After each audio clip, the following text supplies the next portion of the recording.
summertime and the living is easy.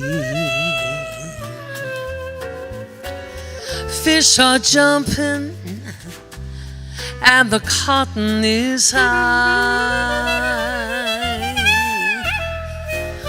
Oh, your daddy's rich and your mama's good looking. So hush, little baby, don't you cry. One of these mornings you're gonna rise up singing.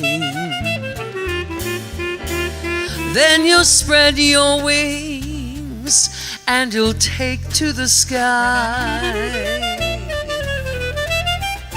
Oh, but till that morning, there's nothing can harm you. With Daddy and Mommy standing by.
Yeah.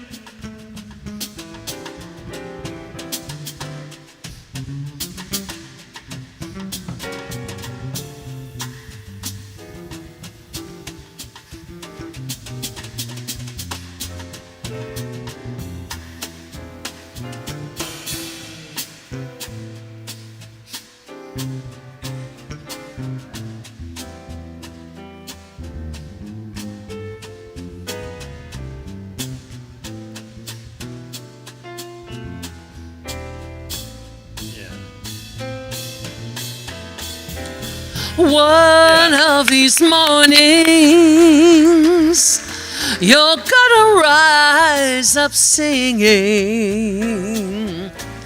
Then you'll spread your wings and you'll take to the sky. But till that morning, you're gonna rise up singing. With Mom and Daddy standing by, standing by, standing by.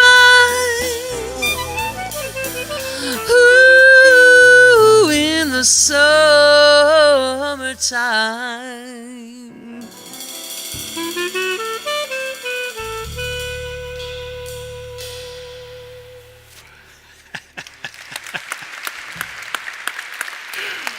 Well,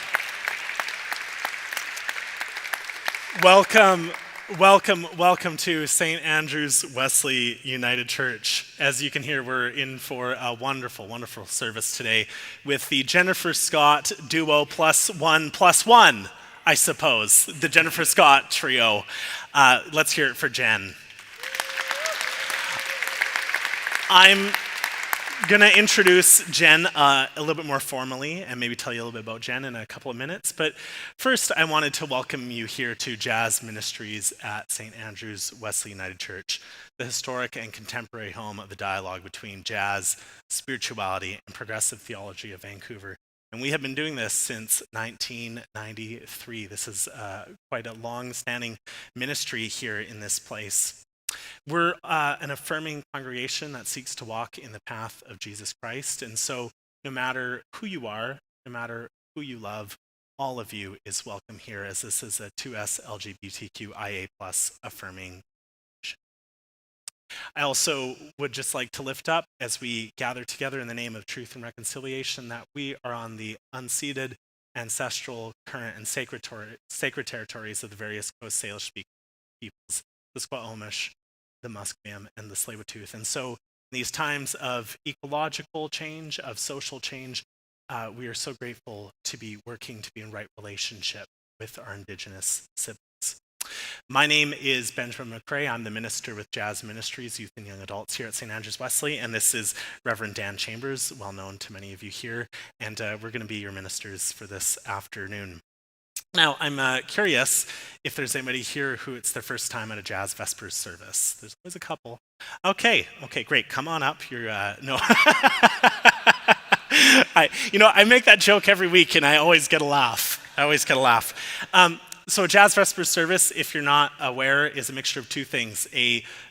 Something in the jazz tradition, that big wheelhouse of Black American music that includes swing and big band and blues and early gospel music and R&B and funk and everything that has kind of spread out from that jazz umbrella, and the Vespers tradition, which is a sundown service of Christian worship in the Christian tradition. And what we try to do at Jazz Vespers is to look into what I'm increasingly calling the overlap of the sacred and secular. So there's the sacred elements of jazz and the secular parts of church, and the sacred elements of church and the secular parts of jazz. What we try to do is overlap them into a Venn diagram and look right in that middle piece and see what wisdom we can gain for our living in this time and in this place. And so today we're exploring our yearly Jazz Vespers service, which is a day that we dedicate here at St. Andrews-Wesley to talking about all things Jazz Vespers and how we see jazz and community in dialogue with one another. Just a couple of notes about worshiping with us. Please feel free to move in the service. If you have wiggles, you're welcome to move. If you feel so moved to clap on time, please clap. If you feel moved on time, I wouldn't want to have to pay Jen extra because she's pushing us to clap on the right beats. So please do your minister a favor and clap. There we go. Yeah, that's right.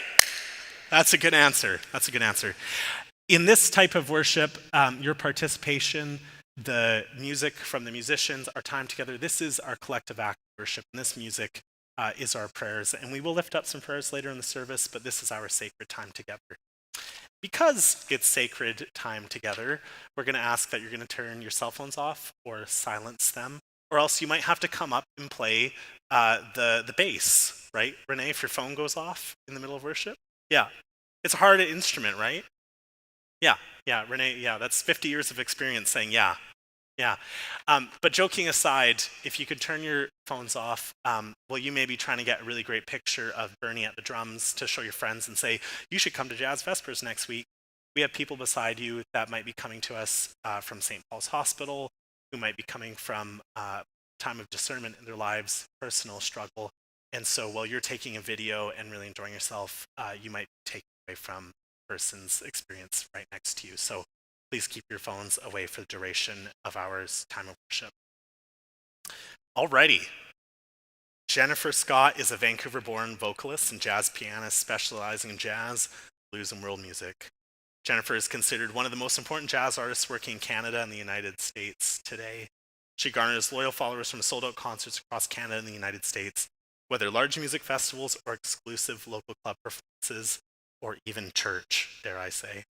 She's also appeared with such jazz luminaries as Tommy Banks, Don Thompson, Kenny Wheeler, Skywalk, Hugh Fraser, to name a few. From noted jazz journalist Andy Gilbert of Jazz Times, Scott has set herself apart from the jazz vocalist pack with her mesmerizing renditions of the most unlikely tunes. With her warm, flexible contralto, Scott brings a striking emotional intelligence to every song she sings, in that context. As much as a song stylist as an improviser, she puts her stamp on material through her supple sense of swing. It's a good and deft, slippery phrasing. Joining Jennifer will be Bernie Arai on drums and Renee Wurst on the bass, some of our city's finest musicians. So please welcome the trio today. A final word, and I'm going to pass it over to Jen. Jen and Renee were here this morning, so if you're back from the Sunday morning service, I'd just be curious for a show of hands. Yeah, there's quite a few people who are here this morning, so you know what you're in for.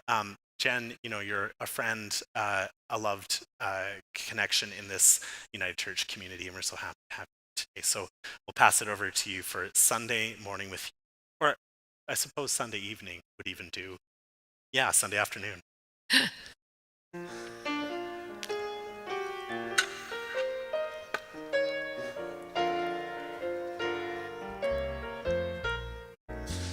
Sunday morning, slow and sweet, sleepy heads and stocking feet. Not a thing I'd rather do than spend my Sunday morning with you. Coffee table, New York Times, sunrise sneaking through the pines. Cozy sofa just for two. I'm on a Sunday morning with you. Friday, we're so frazzled, we can barely move. We rehabilitate on Saturday till our mentality's improved. Buttered toast, scrambled eggs, grandma's blanket across our legs. There'll be work next week we'll have to do, but not this Sunday here with you.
Friday.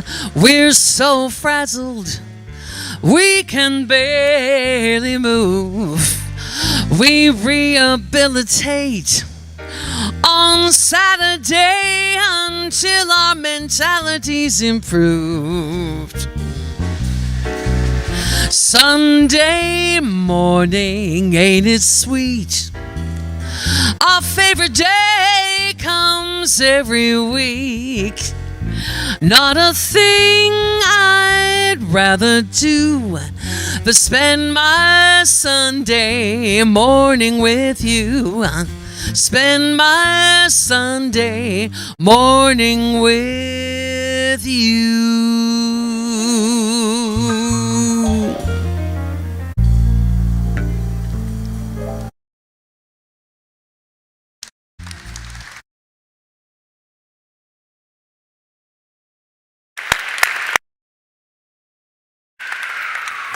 So beautiful. Thank you, thank you.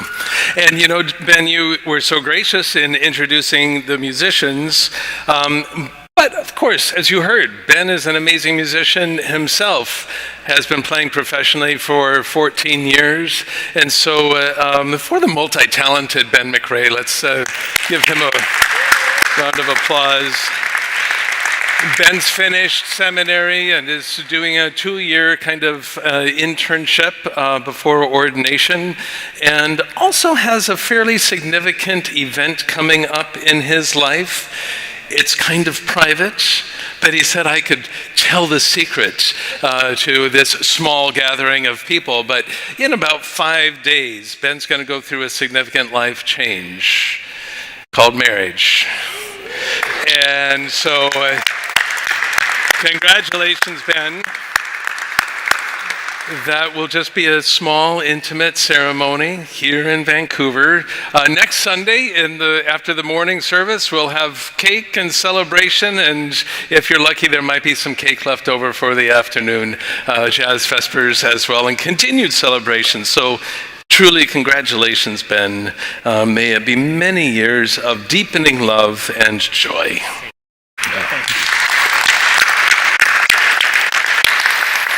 Jen and Renee, how many years have you guys been married?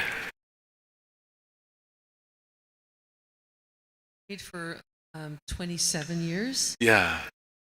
And together for about 32.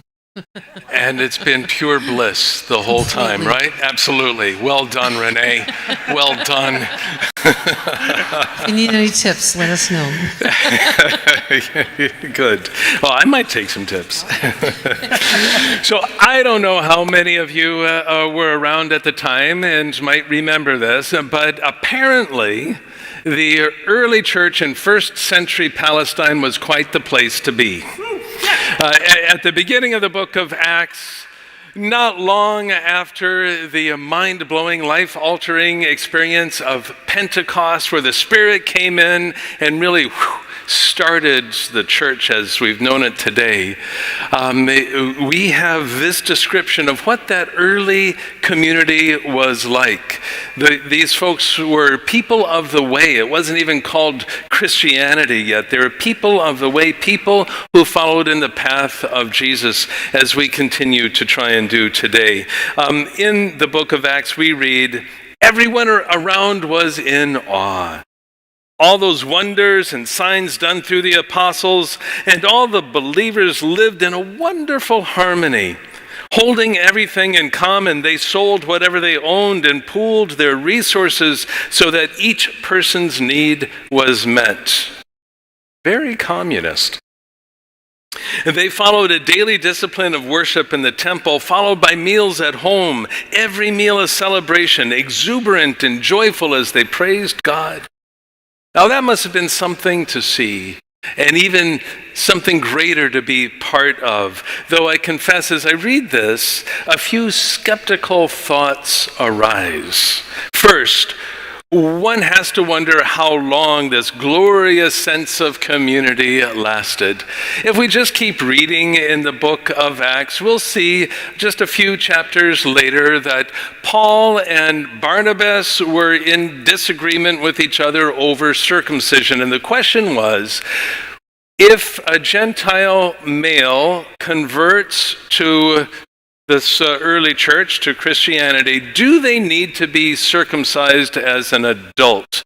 And Barnabas and those who were Pharisees in the new Christian movement, Jewish Christian movement, said, absolutely, it's in the Torah. It's part of the law. They need to be circumcised. And Paul and some others argued, no. Can you imagine how that would cut down on attendance? Quite literally. And they said that there's a new law in Christ, and we don't need to follow that part of the Torah. So it seems that the wonderful harmony lasted only so long. The early church was a bunch of people after all. Second, one wonders, or at least the rather cynical part of my brain wonders, whether nostalgia tainted this recollection of the early church. How often we look back and remember things in our past much more fondly than when we actually lived those days. Do you remember high school, for example? Marcel Proust observed, remembrance of things past is not necessarily remembering things as they were. And third, cynicism and doubt aside, apparently passages like this point to a genuine quality of the early Christian church. Biblical scholars agree that the early church was marked by a true sense of community, free from many of the restrictions and the hierarchies of the society at large. For example, women were given leadership roles, and those who were day laborers mingled with those of economic means, and those from a Jewish background mingled with Gentiles and even came to eat together. Sometimes the last shall be first was actually put into practice. This was radical, this was bold, and for many this was life-giving. About 100 years ago or so, jazz broke onto the musical scene and was considered obscene by many. Long before white culture was pressured to outlaw discrimination, jazz often, not always, but often brought together blacks and whites and people of all economic classes. It was often lively, and there was clapping and sometimes dancing and often outbursts of joy, and polite white society considered it dangerous. So there was a saying, don't let your daughter date a jazz musician. Or let your son become one, heaven forbid, or your daughter. But the music fostered community, and boundaries were crossed, divisions set aside, people met and mourned and celebrated together. That sense of community grounded in a generous spirit was like a magnet, and people came, as in the early church. So when do we see that happening today, that kind of community? Have you noticed that sometimes those who have no Christian affinity are better Christians, quote unquote, than those who claim to be followers of Christ? It's so annoying. I mean, so humbling. And we who are in the church have no monopoly on inspiring acts of compassion or forgiveness or life-giving wisdom. Go figure. Have you also noticed that sometimes communities figure out all on their own how to be church? There's no guidebook or playbook or blueprint. They just do it out of human-heartedness. Scene one. A mom of an elementary school child is diagnosed with cancer, and suddenly the school becomes like church. Some parents set up a roster of who might be able to offer rides and who could cook a meal, and they give gift cards, and close family friends set up visits and play dates. They become like a church. Scene two. My parents live in a retirement community and have done so for about 15 years now. A few years ago, my mother had a serious operation.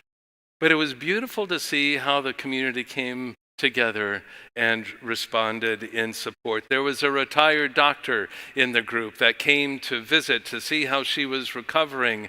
And because she was actively involved in the community garden, he'd made sure to bring some flowers from the community garden, from the community as a way of making that bridge between hospital and retirement home. And when Dad and I went back to be in the retirement community, so often people would stop and sincerely ask, "How is Joe doing?" They knew that she was in the hospital. They cared about her. They followed up. And then when she was released from the hospital and back home, friends would come for a visit, and often bringing flowers again from the community garden. And I thought, this is just like church. Sometimes the jazz community comes together in beautiful and remarkable ways, just like church. Yes, me. And test. Oh, Test. We are. Oh, communities that become church that aren't necessarily church. I remember being in my early 20s. I just moved to the city, and I moved into a 4-bedroom, 1-bathroom Vancouver special with 7 other musicians. 8 musicians in a 4-bedroom house with 1 bathroom. Good luck. I'll let you do the math on the bathroom time on that one. And even with a full house, I remember our couch was often even full with some musician coming in from Toronto or the States or some other place. And quite often, our house became something akin to church. We often, being young, struggled to pay our rent. So if one of us got a gig where we got a cut of the door, the other 7 of us, plus friends and family, would go to their gig to boost the sales a bit, and then we would take the rent back home, and we would use it to pay our rent. And there's a long tradition of this in the jazz world. Rent parties, for example, which were a well-established tradition coming out from Black American culture and became part of the jazz tradition, where people would come together and they would throw a party to listen to music. They would charge a door fee just to pay next month's rent. And if that doesn't sound a little bit like something we could use in Vancouver, or perhaps even an idea from Karl Marx, I don't know what else we could use at this exact time. So we're going to pass things over to Jen Scott here for All You Need Is Love, and let's get together. Over to you, Jen. Love, love, love. Love, love, love. Love, love, love, love.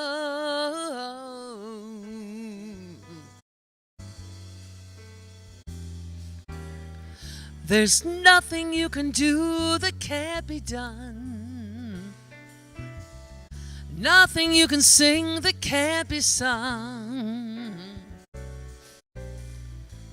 Nothing you can say, but you can learn how to play the game. It's easy. Nothing you can make that can't be made. No one you can save that can't be saved. Nothing you can do, but you can learn how to be you in time.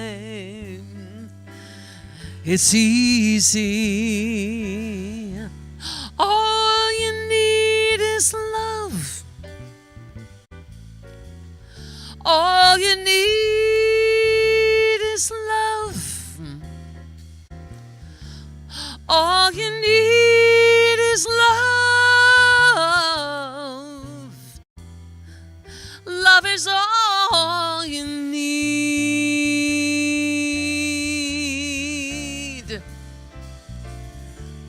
And love,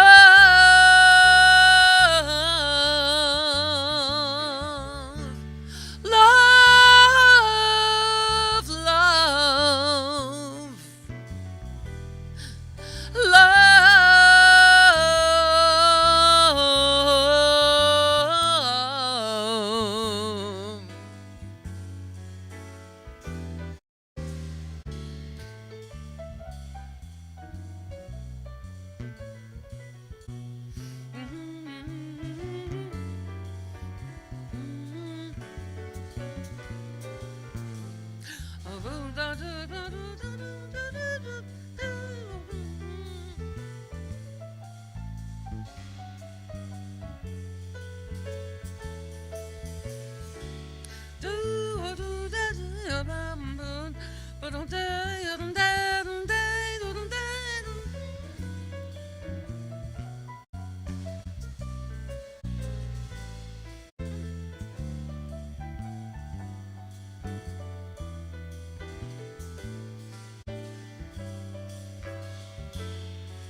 There's nothing you can know that isn't known, and nothing you can see that isn't shown. Nowhere you can be that isn't where you're meant to be. It's easy,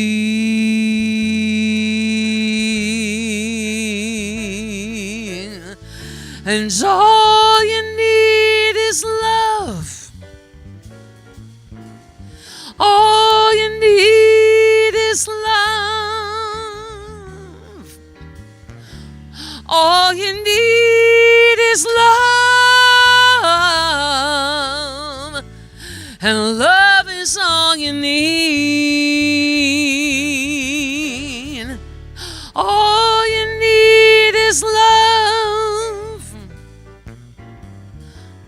All you need is love.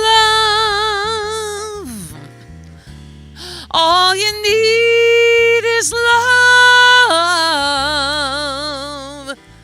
Love is all you need.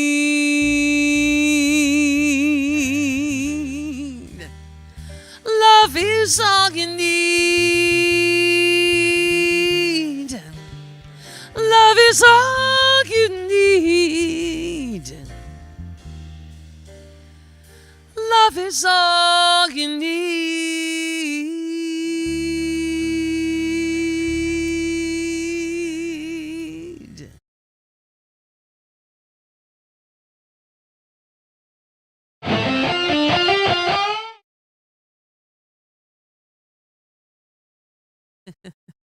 Sorry, I think it's disappearing between two. Sorry.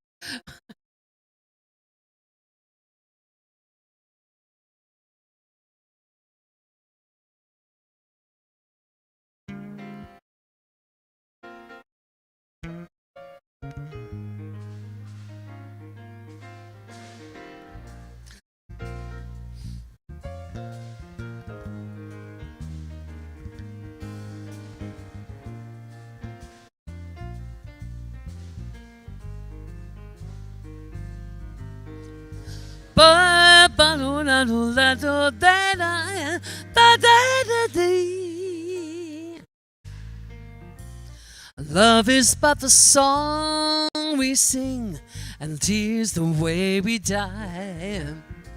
You can make the mountains ring, or make the angels cry. Know the bird is on the wing, and you need not know why. Come on, people, now, smile on your brother. Everybody get together. Try and love one another right now. Right now. Right now.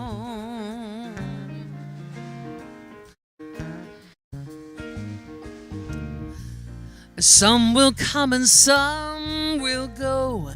We shall surely pass. When the one that left us here returns for us at last, we are but a moment's sunlight fading in the grass. Come on, people, now, smile on your brother. Everybody get together. Try to love one another right now. Right now. Right now. Ooh.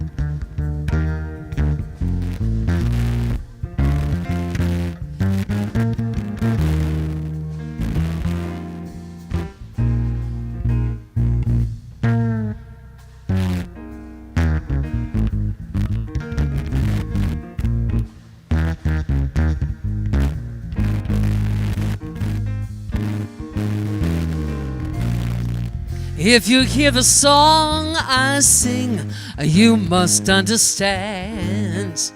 You hold the key to love and fear, all in your trembling hands. Just one key unlocks them both.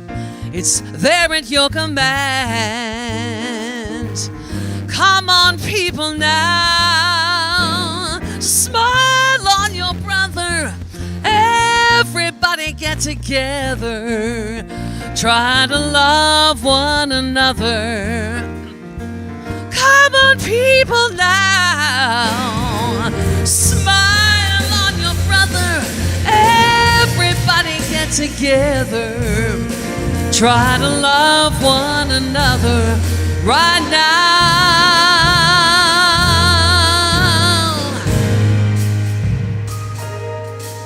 Oh, won't you smile on your brother right now? Right now. Right now. I voted for voted.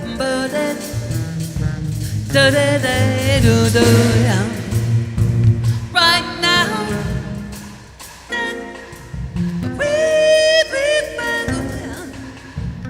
Right now.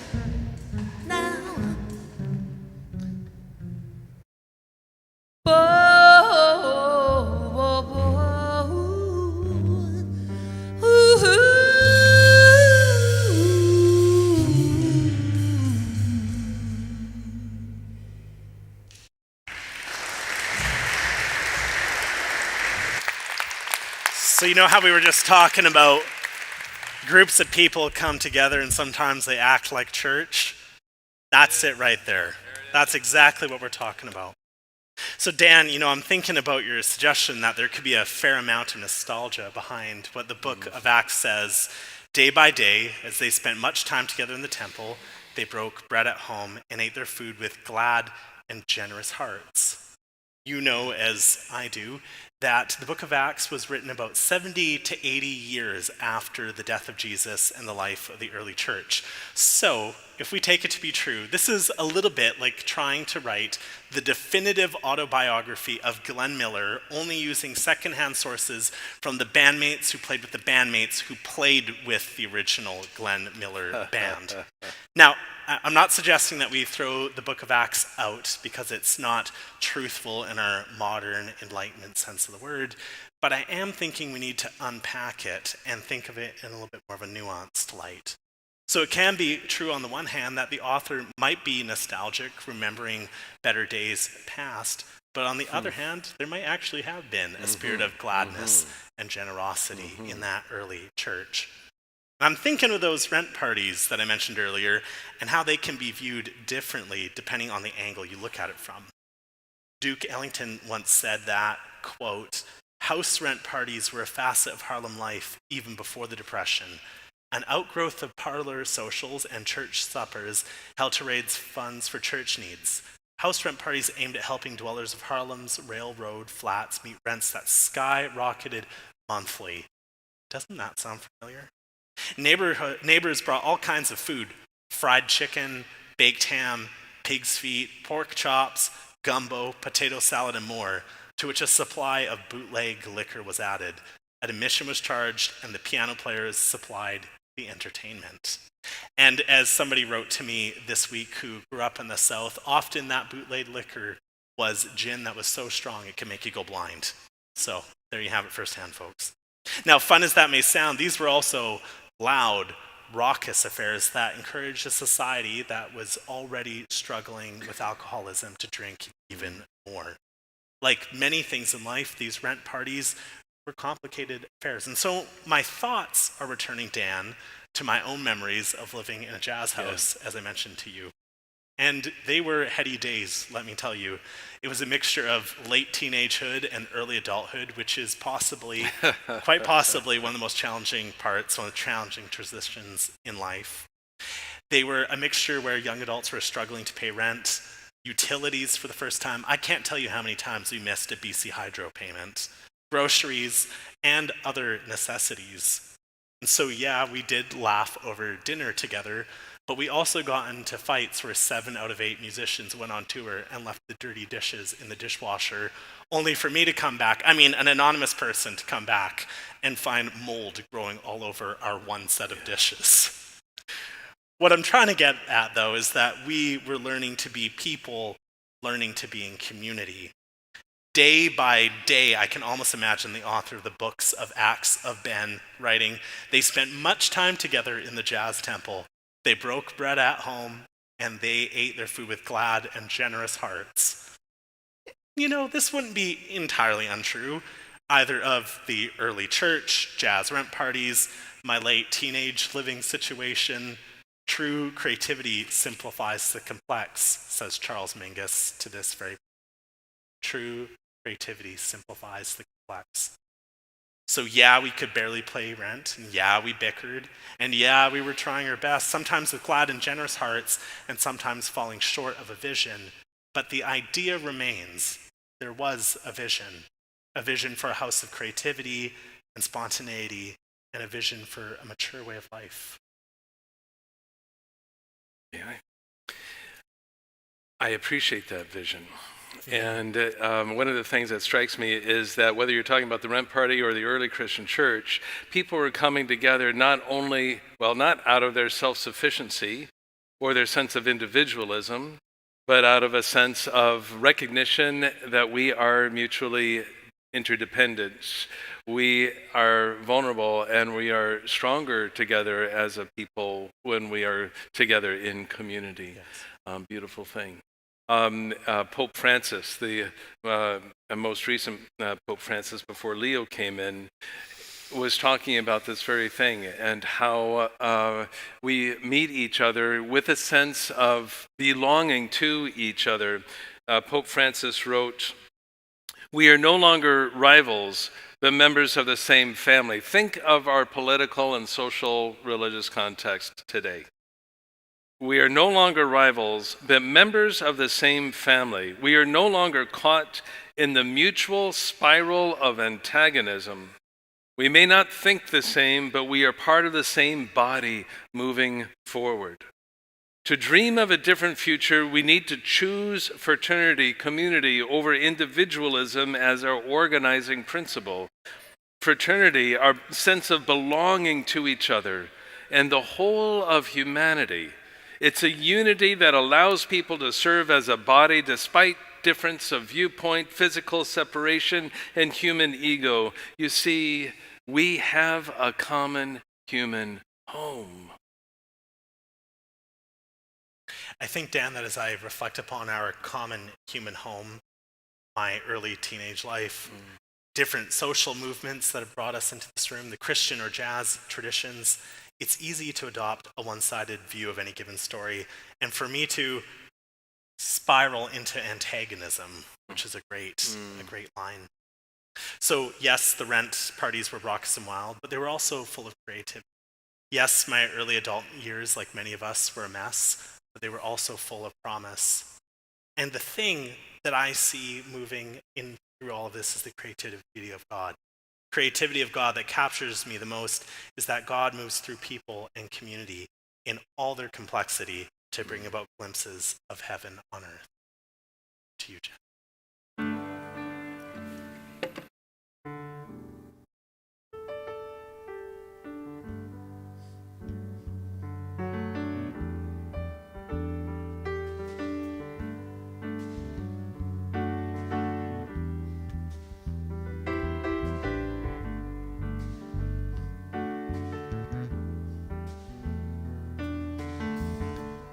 Somewhere in this city, somewhere deep inside, somewhere good intentions somehow must abide.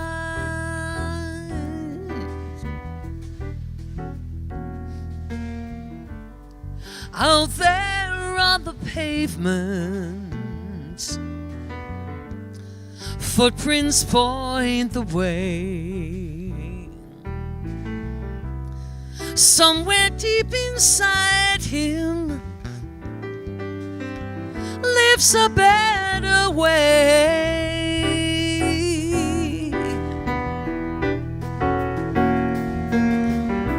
Walk on Scudder's Groove, nothing left to prove. Walk on, make your move.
Walk on, make your move.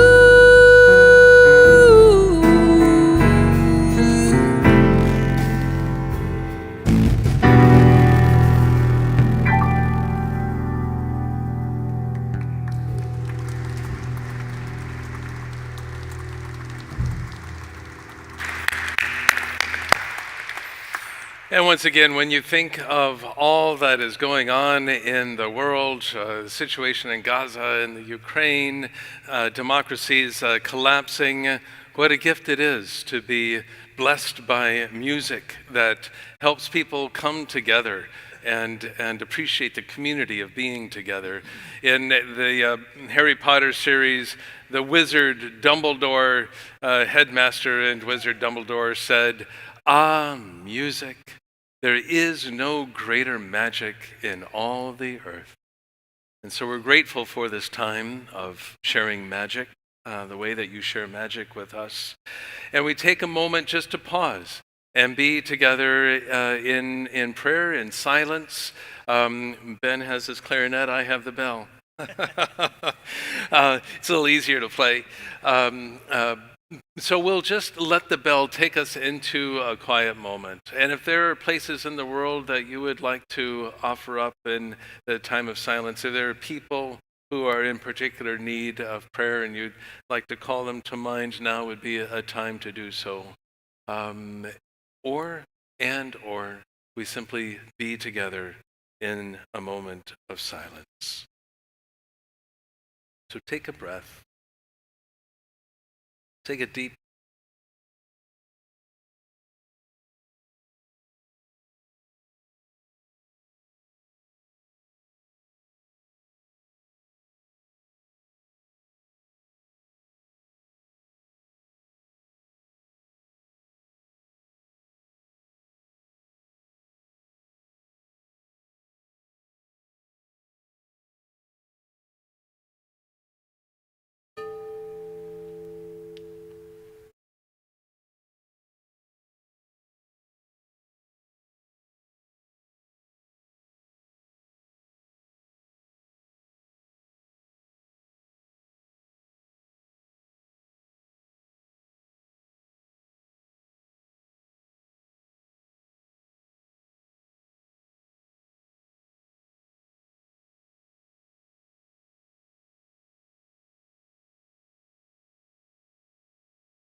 God. We remember that 80 years ago on August 6th, August 9th, atomic bombs were dropped in Hiroshima and Nagasaki. And we pray that we learn from the past and not ignore it, that we find ways of peace, that we pour as many resources into peace as we do on war. And we find ways to be together as a human community in creativity, in mutual support, recognizing that we share a common human home. May the music bless us. May the beauty that surrounds us restore us. May wise people inspire us and lead us to walk your paths of peace, O on this broken and wonderful world. In the name of Christ, amen.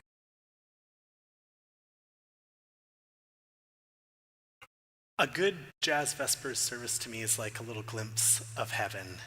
And God works through us to create spaces like this. So at this point, I'm going to invite the ushers to come forth for the offering.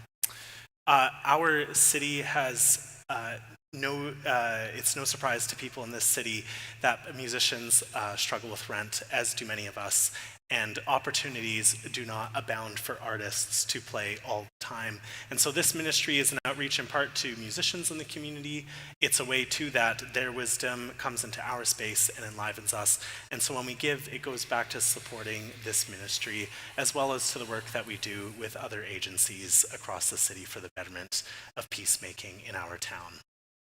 Over to you, Jen, for We'll Be Together Again for our penultimate tune.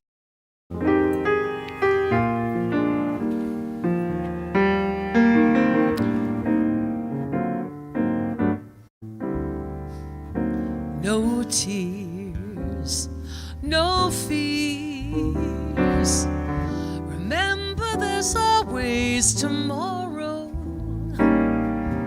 What if we have to part? We'll be together again. Your kiss, your smile, our memories I'll treasure forever. Try thinking with your heart. We'll be together again. Times when I know you'll be lonesome. Times when I know you'll be sad. Don't let temptation surround you. Don't let the blues make you bad. Someday, some way, we'll both have a lifetime before us. Parting is not goodbye. We'll be together again.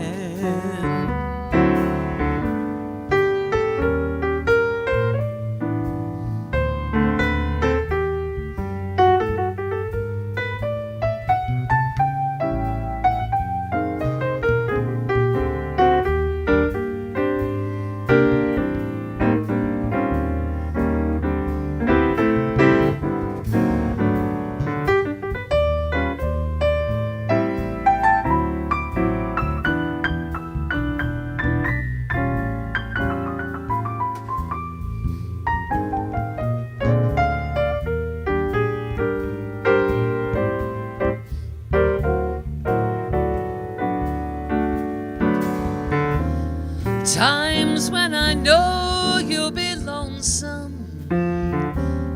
Times when I know you'll be sad. Don't let temptation surround you. Don't let the blues make you bad. Someday, some way, we'll both have a lifetime before us. Parting is not goodbye. We'll be together again. We'll be together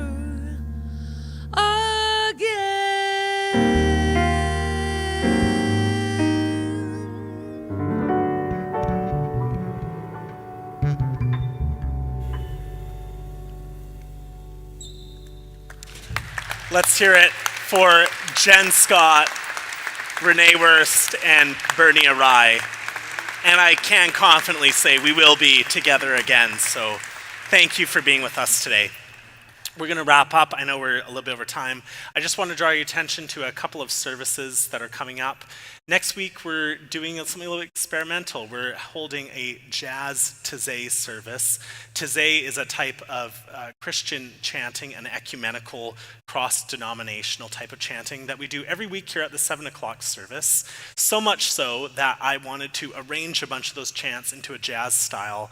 And we have a wonderful ensemble with Sharon Minamoto on piano, Michael Wagler on double bass, Kate Johnson on drums, 3 of Vancouver's leading operatic singers, Rebecca Collette, Tabitha Brasso, Ernst, and Gloria Wan will be joining us, and I'll be playing as well. And so it's going to be a very interesting service. It'll be a bit of a different feel, and we're inviting people from the 7 o'clock service to be with us. The following week, on the 24th, we're doing an Iranian intercultural interfaith service, where we're going to be putting our Christian faith in dialogue with those of Muslim faith, with guests from Foundation for Path Forward, who helped found the Islamic Food Bank over in the downtown east side, amongst other organizations in the city. And finally, on the 31st, my band Grand Slam will be coming in, and we'll be doing a gospel Sunday, which is where we're going to sing 19th and early 20th century hymns in a traditional jazz style. And I will be bringing out my 5.5-foot tall tuba to come and play with us. But Pastor, what if I can't remember this all? If only there were a newsletter. Well, guess what? Good citizen, there is a newsletter, which you can sign up for by visiting the welcome table, which is to your right. Yes, your left, my right, through the front door by giving your name and email. You'll be added to our Jazz Vespers newsletter list, which tells you everything we're doing here at Jazz Vespers. So again, many thanks to being with each of you today, to this fine ensemble, and we look forward to seeing you next week for Jazz Tizé service. Dan, would you lead us in our commissioning? What a rich lineup. Yeah, very exciting times. This morning I shared a favorite story that comes from the Jewish tradition, and I'd like to share that with you as well. One day a rabbi asked his students, how can you tell when the dawn has come? And one student raised their hand and said, is it when you can look across the valley and you can distinguish between the tree and the sheep? And the rabbi said, no, that's good, but no. Another student said, well, is it when you can put out the lamp in your house because there's enough light coming through the window that you no longer need the lamp? The rabbi said, that's good, but no. And a few more responses were given, and each time the rabbi said no. So the student said, well, when? How can you tell when the dawn has come? And the rabbi said, until you can look into the eyes of everyone you meet and see them as your brother, your sister, your sibling, it will be as night to you. So may you go from this service able to look into the eyes of all that you meet and see them as a sibling. It's easier to do with some than with others, but our practice is to see everybody as part of this connected human family and appreciate the dawn rising in our hearts. I'll keep mine short. Be blessed. In the name of the Father, Son, and Holy Spirit, one God, the Mother of us all. Amen. Amen. Over to you, Jen, for one final tune.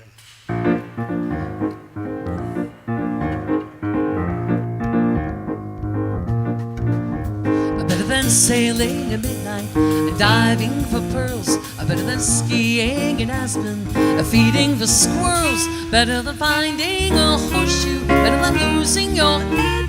Better than anything thought of and anything said. Better than singing right out loud or being spotted in a crowd. Better than anything except being in love. Being in love. Better than 4 sets of Dizzy. Better than Count Basie's band. Better than Rollins and Coltrane being on the stand.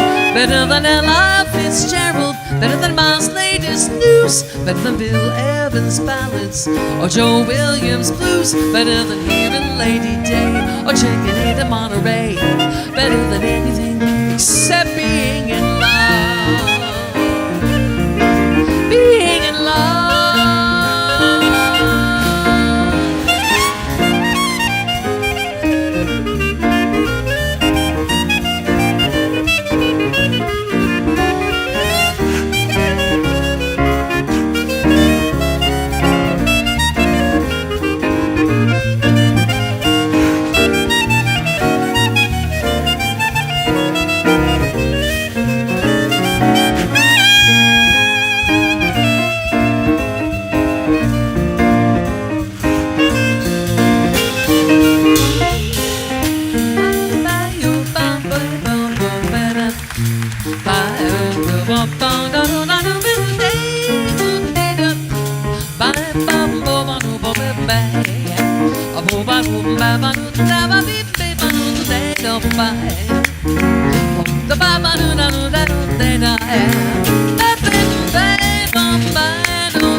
better than peanuts and popcorn.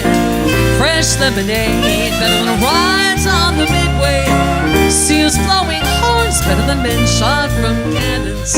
Fresh ears of corn, better than balancing on a wire, or watching tigers leap through fire. Better than anything except being in love.